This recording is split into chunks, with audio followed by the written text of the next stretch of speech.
டேய் அந்த பிராண்டு அந்த கார்ல அவ்வளவு ஃபீச்சர்ஸ் கொடுத்துருக்கான். ரெனோல கூட தான் ஃபீச்சர்ஸ் இருக்கு. யார் பார்த்தவங்ககிட்ட இல்லைன்னு சொன்னது?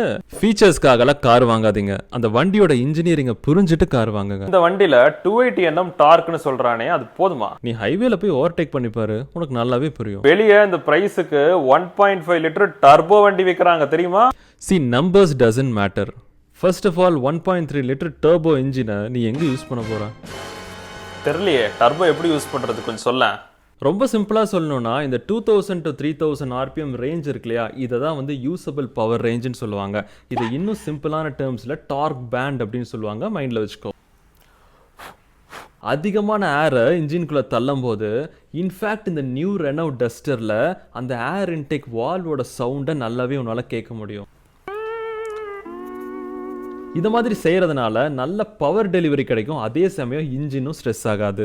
உனக்கு டர்போ இன்ஜின் கையில் இருக்கும்போது நீ ஏன் இந்த நம்பர்ஸை பற்றிலாம் கவலைப்படுற? இப்போ நீ சொல்லு, ஈவன் 1 லிட்டர் இன்ஜின் சூஸ் பண்ணாலும் கூட அந்த செக்மெண்ட்லேயே லோ ப்ரைஸு.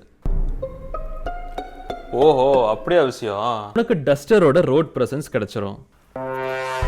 டர்போ இன்ஜினால நீ இந்த நம்பர்ஸை பற்றிலாம் கவலைப்பட வேண்டாம். நல்ல பவர் டெலிவரி இருக்கும். அதே சமயம் ஸ்மாலர் இன்ஜின்கிறனால உனக்கு நல்ல ஃபியூல் எஃபிஷியண்ட்டாகவும் இருக்கும். எந்த வண்டி எடுத்தாலும் ஃபர்ஸ்ட் இந்த ஆஸ்பெக்டில் பார்த்து பழகணும்.